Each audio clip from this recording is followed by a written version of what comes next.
तर आज आपल्याला माहिती आहे आज निफ्टीची एक्सपायरी होती. तर आपण आता समजा आपल्याला सुपर ट्रेंडनं सेल सिग्नल दिलेला आहे. तर तुम्ही जो सी पी आर आहे आपला, समजा सी पी आरच्या वर आहे प्राईस, तर तो जो सी पी आरचा पुट आहे विकलीचा, तो सेल करायचा आणि त्याच्या 150 पॉईंट किंवा 200 पॉईंट अबाव जिथून निफ्टीनं सेल सिग्नल दिलेला आहे त्याच्या जवळची स्ट्राईक प्राईसचा पुढच्या वीकचा किंवा पुढच्या मंथचा पुट बाय करायचा. आणि दोन्ही कॉल तुम्ही एकतर एम आय एसमध्ये घेऊ शकता किंवा विकलीचा एम आय एसमध्ये, दोन्ही तुम्हाला एम आय एसमध्ये घ्यावे लागतील, म्हणजे हेजिंग होऊन जाईल. आणि अशा प्रकारे आता तुम्ही बास्केट ऑर्डरमध्ये टाकून एक्झिक्यूट करू शकता. आणि जर सी पी आरच्या जर खाली असेल प्राईस तर उलटं करायला लागेल. म्हणजे काय करायला लागेल आपल्याला, विकलीचा कॉल सेल करायला लागेल आणि जो सी पी आर लेवलला आहे आणि त्याच्या खालचा S1 किंवा S2चा नेक्स्ट वीकचा किंवा मंथलीचा तो कॉल बाय करायला लागेल.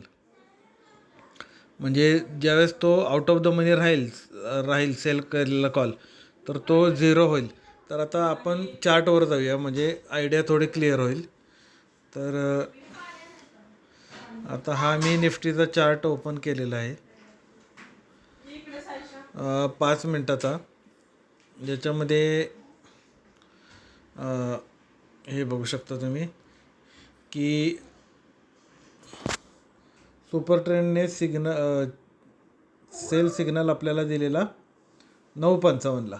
तर ह्या ठिकाणी मी 25,550चा नेक्स्ट वीकचा किंवा मंथलीचा पुट बाय करायचा. आणि सी पी आर जर तुम्ही बघू शकता, सी पी आरची काय लेवल आहे 25,370, मग त्याच्यात जस्ट थोडासा खाली म्हणजे 25,350चा तुम्ही पुट सेल करायचा, म्हणजे जेणेकरून तो आउट ऑफ द मनी राहील. आता काय होईल, सेल केला आहे म्हणजे जो तुम्ही नेक्स्ट वीकचा पुट बाय केलेला आहे त्याच्यात तुम्हाला प्रॉफिट मिळत राहील जेव्हा स्टॉक खाली येईल, निफ्टी खाली येईल तेव्हा. आणि शेवटी जो आपण सी पी आरचा जो विकलीचा सेल केलेला आहे, शक्यतो सी पी आर ब्रेक करून खाली जात नाही, तो तर 0 होणारच आहे. त्यामुळं तिथं पण आपल्याला ते व्हॅल्युएशन म्हणजे आपल्याला मॅक्झिमम प्रॉफिट मिळेल आणि कमीत कमी रिस्कमध्ये. तर ही स्ट्रॅटेजी मी आत्ता तुम्हाला सांगितलेली आहे. तर माझ्या चॅनलला सबस्क्राईब करा, लाईक करा आणि शेअर करा नवीन नवीन आयडियासाठी.